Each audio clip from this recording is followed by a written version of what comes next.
your chance to run. They're about to do big people talk. Bill had prepared an introduction that would not play, so I get the honor of introducing the speaker today. A lot of times I like playing the association game, so if you can associate the person with someone here, you get a link to them. So if you know this beautiful lady that works with a lot of the young kids named Rubel Shelly, that's her father-in-law. Or if you know the three most beautiful girls in the world named Rachel, Lauren, and Anna Shelly, that's grandpa to them. This guy has written more books than I've read. He has a doctorate degree from Vanderbilt, but I always tell him he's a doctor that can't help you. So he's got more degrees than my guidance counselor could tell me about. So without further ado, my dad, Rubel Shelly.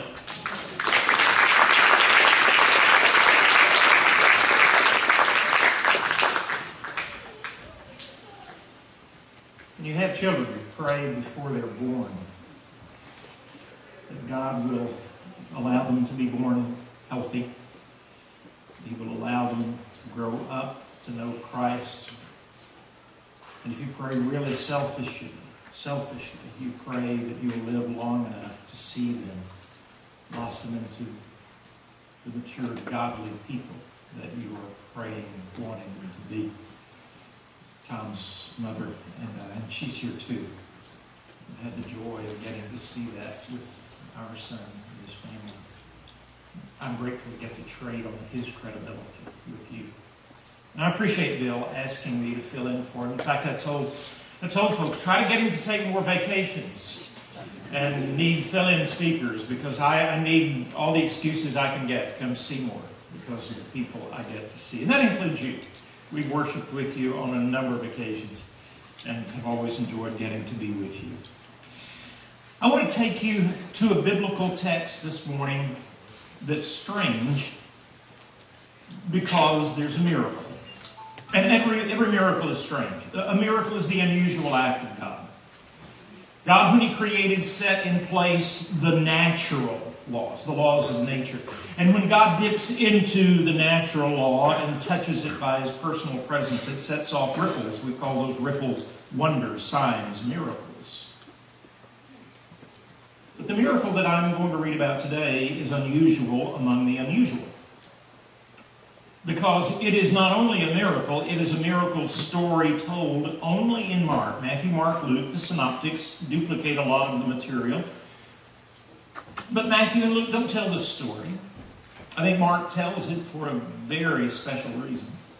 John doesn't hint at this story. It's different. It's unusual among the unusual. See if you can spot the unusual factor. They came to Bethsaida. Some people brought a blind man and begged Jesus to touch him. He took the blind man by the hand and led him outside the village. When he had spit on the man's eyes and put his hands on him, Jesus asked, "Do you see anything?" He looked up and said, I see people, but they look like trees walking around.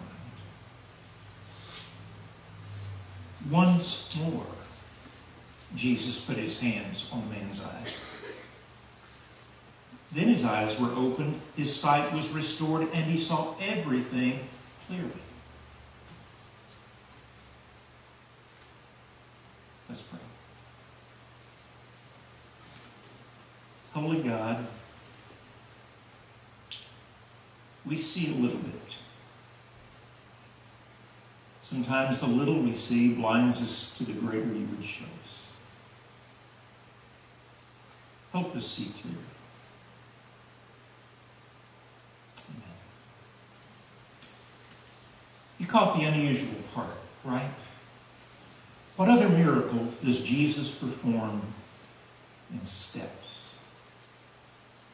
What was going on that day? Was it an off day? It's almost irreverent to suggest the idea. Must have been a purpose for him. This is the Jesus who meets a funeral procession. A widow lady is going to the cemetery with her only remaining child, her son, and she's weeping, and Jesus has such compassion that he says,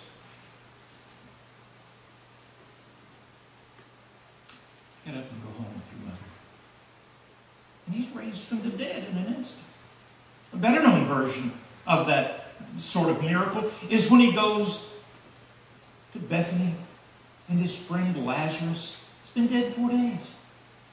And when Jesus gets there and suggests opening the tomb, the sisters say, no, it'll be so embarrassing, it smells so bad, and it's Lazarus, come forth. And he waddles out the grave clothes, and Jesus says, why, do you got scissors? No. Save it for me. Jesus didn't have to do this by stages, but he did. Well, I believe the Bible's the inspired Word of God. I believe everything that's there is there because it needs to be there. I don't think there are any superfluous commands. I don't think there are any unneeded narratives. What's going on here that Jesus needed to do this by stages, and why does Mark, alone among the 4 gospel writers, feel compelled, even for our sakes, to say, and you need to know about that one too? I think the first few dozen times I read that text, I just scratched my head and moved on. But again, because I believe everything must be there for a purpose, I decided maybe instead of just scratching and moving on, I need to hover. I need to walk around in this text a little bit. I need to pray. Lord, there's a message here. Help me see it. I'm pretty sure I get it now. Or at least the core of the message.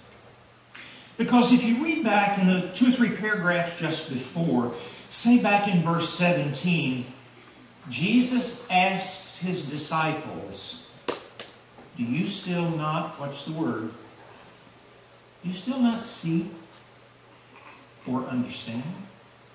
Are your hearts hardened? Do you have eyes but fail to see, and ears but fail to hear? You know what's going on there, right? Jesus has been with them now almost 3 years. They've heard him preach his wonderful sermons. They've listened to those mesmerizing parables. They've had private times with him. Jesus, that story, that parable, what did that one mean? They had the Q&A time. They're beginning to see. But in this particular text, Jesus had just fed 4,000 people. And he'd made some statement about a bread that's greater than the kind. They're not getting it. And Jesus said, come on, guys. I've been here 3 years. I've talked about enough stuff. I shouldn't have to underscore everything in red. You don't see yet? And now then, let's skip over that story just to the last part of chapter 8. And after the healing of the blind man, we'll come back to it. Jesus walks on with them and turns and faces them. He said, okay, let me just ask you straight up. Who do you say I am? I've been with you 3 years. You've heard, you've listened, you've asked. How much do you see? Who am I? You know the answer, right? Peter jumps up and speaks for all of them and says, oh, we got it now. We see. You're the Christ, the Son of the living God. Jesus said, oh, Father's revealed that to you. Hang on to that. And now that you've seen that, let me tell you, we're headed to Jerusalem, and when we get there, it's going to be tough sledding, guys. I'm going to be delivered up. I'm going to be put to death. But hold on to this promise. 3 days I'll rise again. Remember what Peter does at that point? That's not going to happen. And Jesus pulls Peter aside and he says, young man, don't confess that I am your Messiah and the Son of God and tell me I don't know what I'm talking about. You're acting like a Satan. Get behind me. Hush that. Listen and believe. I think the reason why I read that story and not seeing the point of it was I read it like so many of us read so much of the Bible. I read the story like a brick in the wall and didn't see the whole wall. If you put the story back in the wall, a miracle they don't seem to get the point. Jesus says, guys, you see, but you're not seeing this episode. Okay? Do you get it? No, I think I do. You're the Christ, the Messiah. Yes, but their notion of the Messiah was such a partial notion that when he then tells them something they don't want to hear, they say, we can't accept that. If I am the Messiah, you accept it because I say it. Jesus does this miracle this way to try to say to these guys, you're like newborn puppies. Your eyes are open, but you don't see. You're like this man, partial sight, and you say, well, I see the light and I see fuzzy stuff. But you need a second touch, just as he needed one to see clearly. So stay with me. Trust me. When I let you in on a secret of the Father's heart, don't tell me I don't know what I'm talking about. Stay with me, follow, wait for it to unfold. Trust me to make it work the way it fits into the Father's plan. I think that's a lesson you and I still need. Let me begin with my own experience, then I'll move to yours. I was saved when I was 12 years old. Genuinely, authentically saved. Grew up in a Christian home, godly father and mother, the name of Christ spoken always and only with reverence. My mother's the best Bible teacher I've ever had. My father, the godliest man I've ever known. At 12, I confessed faith in Christ. Sincere faith. Little rural town in West Tennessee, population 472. But God was there, and I saw enough of the gospel message to embrace it. And in a July gospel meeting, confessed Christ, and Roscoe Maloney and I were both baptized on the same night. And within about a year, the preacher there, James Meadows, in a training class, had me to make a little 5-minute talk. And he said, that was pretty good. Why don't you make it to the whole church in a 5-minute talk? Developed into a 10 or 12-minute sermon. Don't get your hopes up. I preach longer than that. But he said, you should think about preaching. I did start preaching some at age 13, and at 14, I was preaching every Sunday. Have been ever since. First and third Sundays at Roger Springs, second and fourth Sundays at Spring Hill. Well, I'm glad there are no tapes of those sermons. Went off to Bible college. Learned everything there was to know about the Bible. 2 years. And I went out to take on the world for Jesus. I saw enough to know that the gospel is true.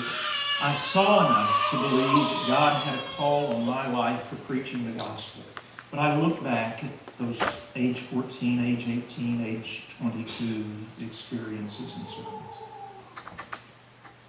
And I realized that I had such a partial insight into the gospel. I was so rigid and so legalistic and so overbearing with the way I represented the message that's supposed to be good news, and sometimes it came out of my mouth more as bad news than good news.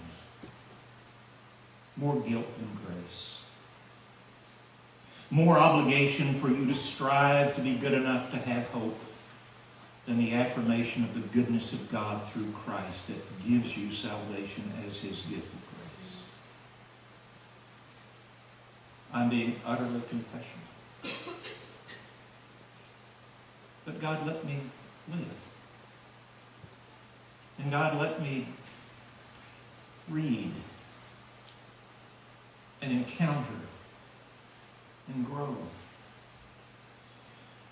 My wife could tell you the stories that we faced trying to do ministry in good faith, where we ran into things that Bible college hadn't prepared us for. And pat answers didn't work. And bumper sticker answers didn't fit the complexity of this family's mess, or this church's challenge, or the assassination that happened 70 miles down the road from the little church where we were working. What are you supposed to say to those families, to those alcoholics, to a place where an assassination down the road has caused a city to be in flames and lives being lost in racial riots? Frankly, it was through the absolute perplexity in some of those of realizing I didn't know what to say that I repented of thinking that I'd said enough already and that I even knew the gospel. And guilt began to give way to grace in the tone that I would use in preaching the gospel, and self-assuredness in getting up to sling out answers became much more time on my knees in prayer, asking God for guidance. Anybody else have any experience that's at all comparable to that? I can't imagine that in a room with this many people in it, there isn't somebody who's dealt with an addiction to alcohol or to drugs. And maybe you dealt with that out of a life experience like mine, 12, 14, 15, you were saved. And you thought that being saved was sort of a free pass, a get out of jail free card, and that the kinds of things that happened to bad people who lived in bad places couldn't happen to you living in a good place in a Christian family. Oh yeah. Satan gives no quarter. Maybe you didn't grow up in one of those Christian families. Maybe you grew up in a place where that was the norm, and the norm became for you the accepted behavior, and it's still a part of your life. Did you know people come to church with bad mess still a part of their lives? I know that's a shock to most of us. But maybe the nagging fear in the back of your mind is, I wonder why I keep coming to church. God knows all that stuff about me. He doesn't want me showing up. Sometimes being at church just makes me feel all the guiltier. I might as well just give up. I know he long since gave up on me. Friend, you need a second touch. You need, with the partial sight that you have of the attractiveness of the Christ and how desperately you need him, you need the second touch of the message of love and grace to say, God is infinitely patient with us. And as long as your heart can break for your sin, God can heal your brokenness. Let's talk about families for a minute. Families, well, they're wonderful, but sometimes they're tense. Again, it'd be pretty hard for me to believe there isn't a family in the room, that there's some unhealthy dynamic at work in your house. There's tension, there's strain between the adult partners. There's alienation of a child from, maybe the child's not even at home, not by your choice, but his or hers. Maybe they are at home, but they're there only, you think, to show you how defiant they're going to be.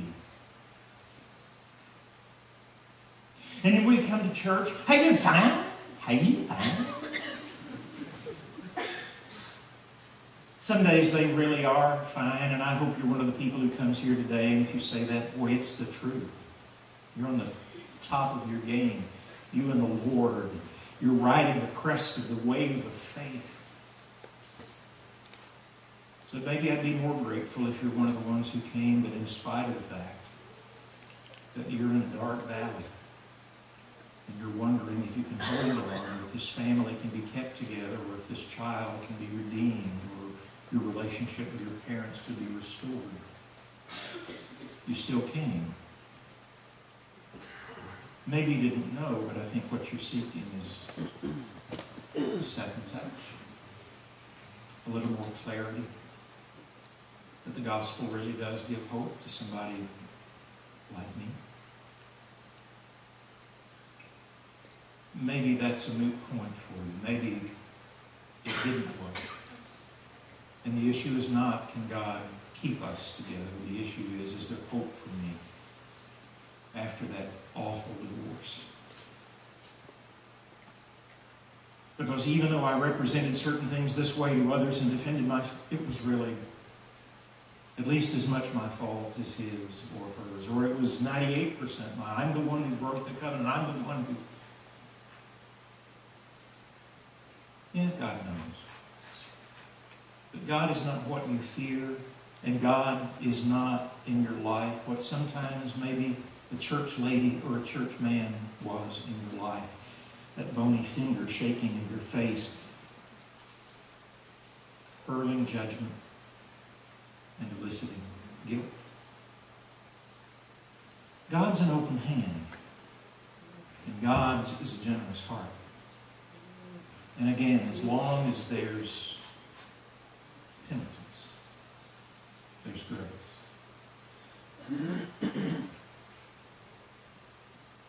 I do think sometimes in our naivete, we have the impression that if we come to Christ, that's something of a guarantee, an inoculation against the kinds of problems other folks out there who don't know Jesus have to come up against. People. I hope we've all lived long enough by now to realize life's not as simple as maybe I thought at 12 or 14 or 26 or 42. And it has been simple up to that point. Right now, it's complex beyond my ability. What's going on? Am I not saved? Do I not have a relationship with the Lord? Has God turned His back on me? Does He not love me? Now, what's the nature of life? Tom and I were going back to pick up our families. 3 generations between services. And he said, Dad, I think you're right in the sermon that, being a Christian doesn't exempt us. Life just makes all of us punching bags at times. I know that's true. You do too, right? Or maybe you're finding it. It isn't that God's face is hidden. It isn't that God's back is turned. It's that life works this way for everyone. God had one son without sin. He's had no other children without either sin or sorrow. For even the one child who was without sin was a man of sorrows and acquainted with griefs. What's the story of Mark 8? It was the story of a blind man. Desperate for sight, and his first glimpse of Jesus was fuzzy, without clear definition. He said, well, I see other people around, but frankly, it's just sort of dark blotches against the light sky. It's sort of like trees. And the second touch. I don't know how far I am down the list. I'm way past the second touch, and the third, and the fourth, and the fifth. And I haven't had all the ones I'm going to have yet. But as the musicians come up, and as I get ready, not in 12 minutes, but in whatever this has been to close, let me put it this way. Here's the bad news. The bad news is being saved doesn't mean everything now is smooth sailing. All your theological questions get answered. Any bad theology you've been taught as a child goes away. Any pains that you experienced as a child growing up in a home that inflicted wounds on you, they're not healed in an instant. Where you are now, it's not get out of jail free. You can still lose a job. You can still face a bankruptcy. You can still go through a divorce. That's the bad news. Being saved doesn't mean life's pain goes away and you are exempt from it. But here's the good news. The good news is you will have as much of God's presence and as many of His touches as you can turn back in His direction and ask for grace, ask for pardon, ask for wisdom, And the promise of God is and always will be that if you continue to walk with Him, even though there will be dark valleys at times, He will gradually give you clarity. He'll let you see a bit more. He will let you learn even from the awful experiences. He will work all things, even the dark and the dismal and the discouraging things, together for your good, so that when that day finally comes, that the Lord returns to us, you will see not through glass dimly, but face to face. 2020. All things included. Because not of your goodness. You fixed it. You made it happen. But because you learned it's a grace. And all of this is God's free gift to you. So if you've started that path and you've gotten discouraged, take heart. The message of the gospel is the message of hope. God has not turned His back. God has not forgotten. And God is not a reluctant giver. And if you've never started that journey.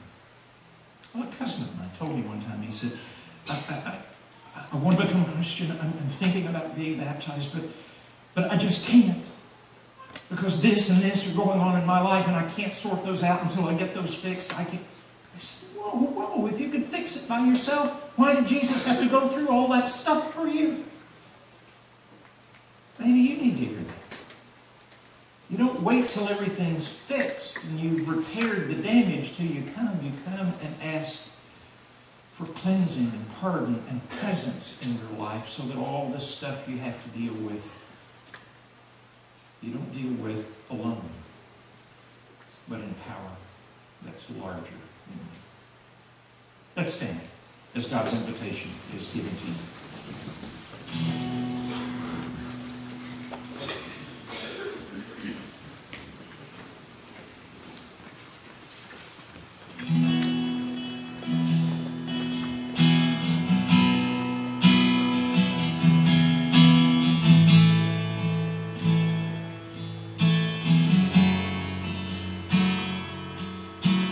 We fall.